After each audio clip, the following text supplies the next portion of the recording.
अगर आपको इक्विटी का एक्सपोजर के साथ स्टेबिलिटी भी चाहिए then aggressive hybrid fund is for you. Aggressive hybrid fund एक ऐसा फंड जहां इक्विटी के साथ डेट का भी एक्सपोजर मिलता है। जहां निफ्टी ने पिछले एक साल में 8.36% का एवरेज रिटर्न दिया है, वही एग्रेसिव हाइब्रिड फंड ने पिछले एक साल में 15% से ज्यादा का एवरेज रिटर्न दिया है। अगर पिछले 5 साल को ले तो best performing aggressive hybrid fund ने दिया है 23.89 का एवरेज रिटर्न। इस वीडियो में हम जानेंगे एग्रेसिव हाइब्रिड फंड होता क्या है, देखेंगे top performing aggressive hybrid fund. तो चलिए वीडियो शुरू करते हैं। Aggressive hybrid fund mutual fund ही होते हैं इक्विटी और डेट का कॉम्बिनेशन के साथ, जहां इक्विटी में 65% to 80% इन्वेस्ट करना होता है और डेट पे 20% से 35% तक। इसी मैंडेटरी रूल की वजह से एग्रेसिव हाइब्रिड फंड इक्विटी से कम रिस्क कैरी करता है। अब क्योंकि यहाँ आपको इक्विटी और डेट दोनों का एक्सपोजर मिल रहा है तो ऑटोमेटिकली आपका पोर्टफोलियो भी डाइवर्सिफाई हो जाता है। बेटर डाउनसाइड प्रोटेक्शन, जब भी मार्केट में करेक्शन आता है तो ये इक्विटी से एलोकेशन को निकाल के डेट पे इन्वेस्ट करते हैं, और जब भी मार्केट में बूम आता है ये डेट से एलोकेशन को निकाल के इक्विटी में शिफ्ट करने लगते हैं। इन सब चीजों की वजह से aggressive hybrid fund is one of the best mutual fund. तो चलिए देखते हैं कौन से वो best aggressive hybrid mutual fund है जहां हम इन्वेस्ट कर सकते हैं। मैंने ओपन कर लिया है टिकर टेप का म्यूचुअल फंड स्क्रीनर। अब हम आ जाएंगे हाइब्रिड के सेक्शन में और यहाँ हम सेलेक्ट कर लेंगे एग्रेसिव हाइब्रिड फंड। तो आप देख सकते हैं टोटल यहाँ 29 फंड्स निकल के आई है। अब इस पे हम अपनी 2 फिल्टर लगाएंगे केवल। पहला जो है वो होगा AUM का और दूसरा होगा 5 साल का CAGR। तो सबसे पहले हम फिल्टर्स को ऐड कर लेते हैं। तो पहले मैं ऐड कर लूंगा 5 साल का CAGR। पहला जो है AUM, हम ऐसे म्यूचुअल फंड में इन्वेस्ट करना चाहते हैं जिसका AUM एटलीस्ट 2000 करोड़ तो हो, तो मैं यहाँ डाल दूंगा 2000 करोड़। अब देख सकते हैं out of 29 fund only 16 funds are left. अब इस पे हम लगाएंगे अपनी दूसरी फिल्टर। अब क्योंकि एग्रेसिव हाइब्रिड फंड का जो कैटेगरी एवरेज है उसने 5 साल में दिया है 16.88 का रिटर्न, तो हम यहाँ डाल देंगे 16.88। तो आप देख सकते हैं दोस्तों यहाँ टोटल 6 फंड्स निकल के आई है। अब हम 5 साल के बेसिस पे सॉर्ट कर लेंगे। तो इन 6 फंड में से हम टॉप 4 फंड्स को उठाएंगे और हम डिटेल में एनालिसिस करेंगे कौन से फंड में आपको इन्वेस्ट करना चाहिए। मैंने यहाँ इन 4 फंड्स को ऐड कर लिया है। पहला फंड है क्वांट एब्सोल्यूट फंड, दूसरा है ICICI Pru equity and debt fund, तीसरा है इडलवाइज एग्रेसिव हाइब्रिड फंड और चौथा है कोटक इक्विटी हाइब्रिड फंड। इसी चारों फंड के साथ मैंने कैटेगरी एवरेज को भी इंक्लूड किया है और साथ ही मैंने निफ्टी 50 के रिटर्न को भी इंक्लूड किया है ताकि हम कंपेयर कर पाए निफ्टी 50 लार्ज कैप का कैसा परफॉर्मेंस रहा है, उसके साथ हाइब्रिड म्यूचुअल फंड का कैसा परफॉर्मेंस रहा है। तो अगर दोस्तों एक साल के रिटर्न की बात करें तो जहां कैटेगरी एवरेज रहा है 15.78 का और निफ्टी 50 ने रिटर्न दिया है 8.36 का, हम देख सकते हैं वही इडलवाइज एग्रेसिव हाइब्रिड फंड और कोटक इक्विटी हाइब्रिड फंड ने दिया है ऑलमोस्ट 20% का रिटर्न। 3 साल की बात करें तो ICICI Pru equity debt fund और इडलवाइज एग्रेसिव हाइब्रिड फंड ने दिया है 17% के आसपास का रिटर्न। वही अगर हम 5 साल और 10 साल की बात करें तो क्वांट एब्सोल्यूट फंड और ICICI प्रू इक्विटी और डेट फंड ने दिया है लगभग 22% के आसपास का और 10 साल में लगभग 15 से 16% के आसपास का। जहां निफ्टी ने दिया है 10 साल में एवरेज 12% का, वही इन दोनों म्यूचुअल फंड ने ऑलमोस्ट 16% का आसपास का रिटर्न दिया है। ट्रेलिंग रिटर्न के बाद अगर एनुअल रिटर्न की बात करें तो यहाँ मैंने अगेन ऐड कर लिया है 2016 से 2024 का डेटा। आप देख सकते हैं जो मैंने ग्रीन कलर में हाईलाइट किया हुआ है, मतलब उस ईयर उस फंड ने कैटेगरी एवरेज को बीट किया है। तो यहाँ अगर हम देखें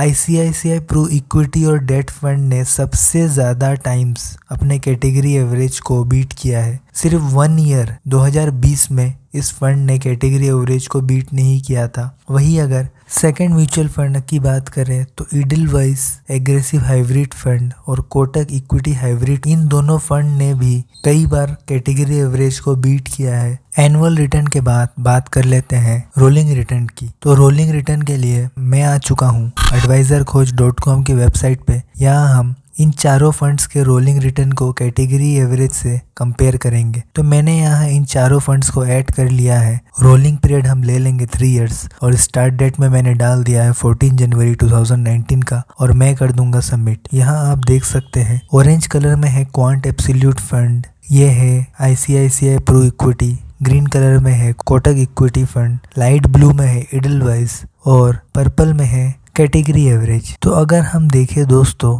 लगभग सारे ही फंड्स ने इस पीरियड में कैटेगरी एवरेज को बीट किया है। लेकिन अगर हम क्वांट एब्सोल्यूट फंड की बात करें, इस पीरियड तक ये टॉप परफॉर्मिंग फंड रहा है। लेकिन इस पीरियड के बाद हम यहाँ देख सकते हैं कि डिक्लाइन हुआ है इसका रिटर्न। और अगर हम और थोड़ा आगे आके देखें, इस पॉइंट में ICICI ने क्वांट को टेक ओवर कर लिया था और इस पॉइंट के बाद अगर हम देखें तो क्वांट का परफॉर्मेंस नीचे ही गिरता आया है। तो रोलिंग रिटर्न से हम ये देख सकते हैं दोस्तों, ICICI, कोटक और इडलवाइज, इन तीनों ही फंड्स के रोलिंग रिटर्न अच्छे हैं। और इन चारों में अगर देखें तो सबसे अच्छा है ICICI प्रो इक्विटी फंड का। अब बात कर लेते हैं दोस्तों इन्वेस्टमेंट स्टाइल की। तो इन चारों फंड्स के अगर मार्केट कैप की बात करें दोस्तों, तो सबसे ज़्यादा मार्केट कैप है ICICI फंड का, इसके बाद कोटक इक्विटी फंड का और क्वांट और इडलवाइज का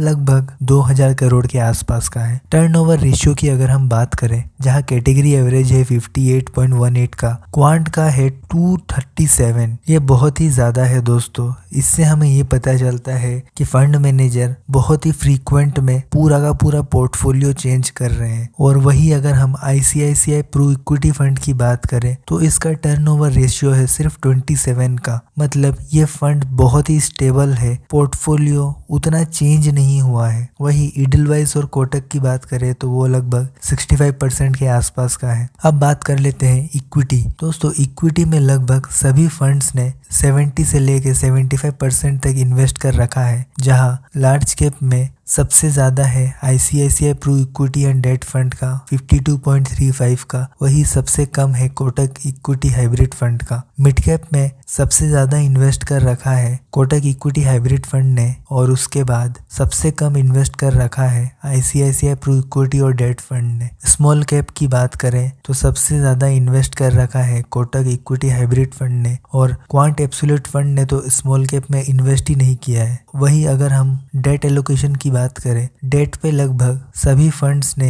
20% के आसपास इन्वेस्ट कर रखा है एक्सेप्ट इडलवाइज। इडलवाइज ने 17% के आसपास इन्वेस्ट कर रखा है। अगर हम यील्ड टू मैच्योरिटी की बात करें, मतलब मैच्योर्ड होने पे कितना रिटर्न आपको मिलेगा थ्रू डेट, तो जहां कैटेगरी एवरेज है 7.2 का, वही अगेन ICICI प्रो इक्विटी और डेट फंड ने कैटेगरी एवरेज से ज़्यादा यानी 7.93 का रिटर्न दिया है। और वही इडलवाइज और कोटक की बात करें तो वो है 7.18 और 7.07 का। क्रेडिट क्वालिटी की अगर हम बात करें तो सारे ही फंड्स AAA कैटेगरी में आते हैं, ये काफ़ी सेफ माना जाता है। वही क्वांट का है गवर्नमेंट ऑफ इंडिया का बॉन्ड। नंबर ऑफ स्टॉक्स की बात करें तो कैटेगरी एवरेज है 54 का, क्वांट में सबसे कम स्टॉक्स है 20 का, वही ICICI प्रो इक्विटी और डेट फंड में है लगभग 90 स्टॉक्स कैरी कर रहे हैं ये अपने पोर्टफोलियो में। अब आते हैं दोस्तों वीडियो के कंक्लूजन में। तो मैं आ चुका हूँ ET मनी के म्यूचुअल फंड कंपेयर की वेबसाइट पे और मैंने ऐड कर दिया है इन चारों फंड्स को। तो अगर हम दोस्तों रिस्क मेजर की बात करें, अल्फा लगभग सभी का अच्छा है, सभी ने बेंचमार्क से अच्छा परफॉर्म किया है। वही अगर हम टॉप 2 परफॉर्मिंग की बात करें तो वो है ICICI Prudential equity and debt fund और दूसरे नंबर पे है Edelweiss aggressive hybrid fund. Beta की बात करें तो सबसे ज्यादा वोलेटाइल कैरी करता है क्वांट एब्सोल्यूट फंड और बाकी सारे 0.75 के आसपास का है। वही शार्पे रेशियो की बात करें तो सबसे ज्यादा है ICICI प्रूडेंशियल का और दूसरे नंबर पे है इडलवाइज एग्रेसिव हाइब्रिड फंड। अगर हम रिस्क मेजर को लें, रोलिंग रिटर्न को लें, एनुअल रिटर्न को ले और इन्वेस्टमेंट स्टाइल को ले, इन सारे पॉइंट्स को अगर हम देखें तो हम ये कंक्लूड कर सकते हैं कि आईसीआईसीआई प्रूडेंशियल इक्विटी और डेट फंड बहुत ही अच्छा एग्रेसिव हाइब्रिड फंड है। और दूसरे नंबर पे आप कंसिडर कर सकते हैं इडलवाइज एग्रेसिव हाइब्रिड फंड और कोटक इक्विटी हाइब्रिड फंड को। ये दोनों म्यूचुअल फंड भी अच्छे हैं। और क्वांट की बात करूं तो क्वांट का रिसेंट से परफॉर्मेंस डिक्लाइनिंग फेज पे रहा है। तो अकॉर्डिंग टू मी आप इन तीनों फंड्स को कंसीडर कर सकते हैं। अब इन तीनों फंड्स के नाम देख के आप इन्वेस्ट मत कर लीजिएगा। आप इन्वेस्ट करने से पहले अपने ओर से भी रिसर्च करिएगा। आपका रिस्क मेजर क्या है, आपका गोल क्या है, आप कितना रिस्क एपेटाइट कैरी कर सकते हैं, इन सब चीजों को कंसीडर करके आप अपने लिए फंड सेलेक्ट करिएगा। वही अगर हम दोस्तों एक्सपेंस रेशियो की बात करें, expense ratio ICICI prudential equity और डेट फंड का सबसे ज्यादा है 0.98 का। वही सबसे कम है इडलवाइज एग्रेसिव हाइब्रिड फंड का, वो है 0.38 का। और कोटक की बात करें तो वो है 0.45 का। तो अगर आप ऐसे इन्वेस्टर है जो ज़्यादा रिस्क नहीं लेना चाहते हैं तो आप जा सकते हैं आईसीआईसीआई प्रूडेंशियल इक्विटी फंड को कंसीडर कर सकते हैं। वही अगर आप ऐसे इन्वेस्टर हैं जो थोड़ा रिस्क ले सकते हैं और एट द सेम टाइम उतना ज़्यादा एक्सपेंस रेशियो पे नहीं करना चाहते तो आप इडलवाइज एग्रेसिव हाइब्रिड फंड और कोटक इक्विटी हाइब्रिड फंड में से कोई एक कंसिडर कर सकते हैं। आज की वीडियो के लिए सिर्फ इतना ही। उम्मीद करता हूँ ये वीडियो आप सभी के लिए हेल्पफुल रहा होगा और जल्दी मिलेंगे एक नए वीडियो के साथ।